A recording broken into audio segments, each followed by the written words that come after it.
काल धनंजय मुंडे साहेबांनी वंजारी समाजाच्या मेळाव्यामध्ये एक भूमिका मांडली की गेले 200 दिवस माझी जात, माझा जिल्हा आणि माझी माती बदनाम केली जाते, दुश्मनी माझ्यासोबत. तर धनंजय मुंडे साहेब, तुमच्यासोबत दुश्मनी नाहीये, नाही जात बदनाम झाली, नाही माती बदनाम झाली, जिल्हा बदनाम झालाय. तुमच्यामुळे तुम्ही बदनाम झालात, तुमच्यामुळे जात बदनाम झाली, तुमच्यामुळे माती आणि जिल्हा बदनाम झाला.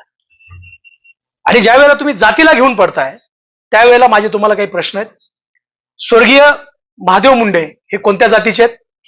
स्वर्गीय बापू आंधळे यांची हत्या घडून बबनभाऊ गीतेंना तुम्ही जेलमध्ये घातलंय आणि त्या लोकांना जेलमध्ये घातलंय. हत्या करणारे आजही बाहेर फिरतायत. हे कोणत्या जातीचे आहेत?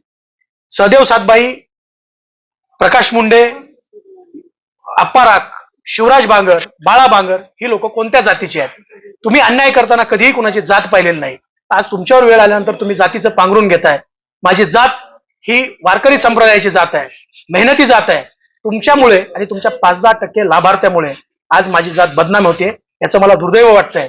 परंतु तुम्ही जातीचं पांघरून घेऊन तुम्ही जे कृष्णकृत्य केलेत त्याला झाकण्याचा प्रयत्न करू नका. माझ्या हत्येचा कट हा रचला गेला होता. एक सनी आठवले म्हणून बीड मधील एक युवक कार्यकर्ता आहे आणि त्या युवक कार्यकर्त्याला सांगितलं, त्यावेळेस त्यांनी सांगितलं मी काही गुन्हेगार नाही, मी एक साधारण माणूस आहे आणि शिवराज बांगर यांची हत्या करू शकत नाही. ते माझ्यासोबत आम्ही एकत्र राहिलेलो आहे.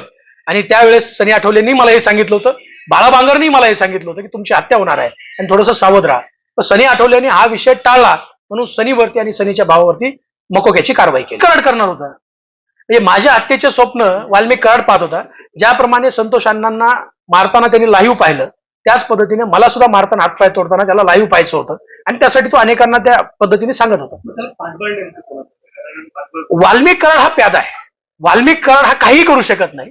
वाल्मिक कराडच्या पाठीमागे जी धनंजय मुंडेची ताकद होती त्या ताकदीने हे सगळं करून घेतलेलं आहे. मग आज धनंजय मुंडे असं म्हणू शकत नाहीत की मेरी कोई गलती नहीं है, हर गलती में आप हो, हर गुनाह में आप हो, समाज के गुनेगार आप हो और सबके गुनेगार आप हो. काल बोलताना ते बोलले की जेवढे काय 200 दिवस त्यांचं मीडिया ट्रायल चालला पण समाज त्यांच्या सोबत राहील.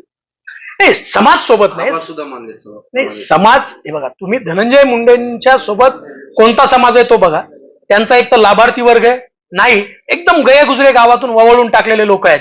हातामध्ये दारूच्या बॉटल, हातामध्ये सिगरेट, आई बहिणीवर शिव्या, आमच्या लेकरा बाळांना शिव्या, ही जी संस्कृतीहीन लोक आहेत ती लोक त्यांच्या समर्थनात आहेत. मला समाजातला एखादा प्राध्यापक, एखादा डॉक्टर, एखादा वकील, एखादा जिल्हा परिषदेचा सदस्य, एखादा शास्त्रज्ञ असा कोणी त्यांच्या समर्थनामध्ये उतरलाय का मला दाखवा.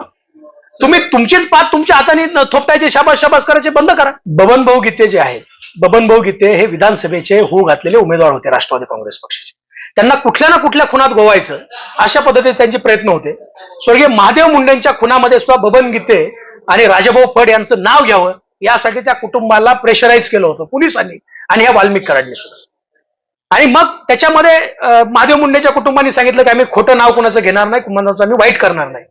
मग त्याच्यानंतर बापू आंधळे हा गरीब वंजारी समाजातला पोरगा, ज्याच्या पाठीमागे कुणी नाही, ज्याचं कुटुंब लहान आहे, आई वडील वृद्ध आहेत, त्या बापू आंधळेची हत्या महादेव गीतेच्या दारात जाऊन गोट्या गीते आणि या सगळ्या गँगनी वाल्मिक कराडच्या सांगण्यावरून केली. आणि त्या गुन्ह्यामध्ये ज्या महादेव गीतेला गोळ्या घातल्यात तो जेलमध्ये, बबनभाऊ गीते आता फरार आहे. आणि ही जी हत्या आहे केवळ आणि केवळ बबनभाऊ गीतेला जेलमध्ये घालण्यासाठी तो विधानसभेला आपल्याला अडवा येईल या भीतीतून केलेली आहे. आणि आमची मागणी आहे की SIT नेमून या खुनाची फेर चौकशी झाली पाहिजे. कारण खुनानंतर बापू आंधळेच्या कुटुंबातल्या एकाही माणसाचं स्टेटमेंट पोलिसांनी रेकॉर्ड केलेलं नाही. फिर्यादीमध्ये त्याच्यामध्ये बापू आंधळे नाही. गोट्या गीते नावाचा सिरियल किलर या सगळ्या गुन्ह्यामध्ये त्याचा संबंध आहे. त्या गोट्या गीतेला याच्यामध्ये फिर्यादी केलंय. महादेव गीतेने सुद्धा फिर्याद दिली, त्यात वाल्मिक कराडचं नाव होतं. परंतु पोलिसांनी सोयीस्कररित्या त्याचं नाव घेताना वाल्मिकांना घेतलं आणि त्या संशयाचा फायदा देऊन वाल्मिक कराडचं नाव त्या FIR मधून वगळलंय. आमचा परळी पोलिसावरती अजिबात भरोसा नाही. आमचा भरोसा हा कुमावत साहेबावरती आहे.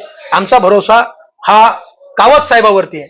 आणि त्याच्यामुळे आम्ही पंकज कुमावत साहेबांची SIT या सगळ्या परळीच्या प्रकरणामध्ये नेमा अशी मागणी केलेली. निश्चितपणे त्या मागणीला मुख्यमंत्री साहेब सकारात्मक प्रतिसाद देतील. आणि जर नाही मिळाला तर रस्त्यावरची लढाई आणि समाजाच्या न्यायालयात सुद्धा आम्ही या विषयामध्ये जाणार. सर, बापू आंधळे केवळ सरपंच होते, एवढं वाईट काय होतं नेमकं की त्यांना निर्गुणपणे? बापू आंधळेचं कुणाशीही वैर नव्हतं. बापू आंधळे हा बबनभाऊ गीतेचा कार्यकर्ता होता. अनेक बबनभाऊचे कार्यकर्ते पुन्हा वाल्मिक कराडकडे गेले. जे गेले नाहीत त्यांचे हातपाय तोडले, त्यांचे केसेस नाहीत, त्यांचं काही दाखल झालं नाही, आणि मग बापू आंधळे कुणाला तरी मारायचंय, मग असा व्यक्ती मारायचा की ज्याच्या पाठीमागे आपल्याला प्रश्न विचारणारं कुणी नाही.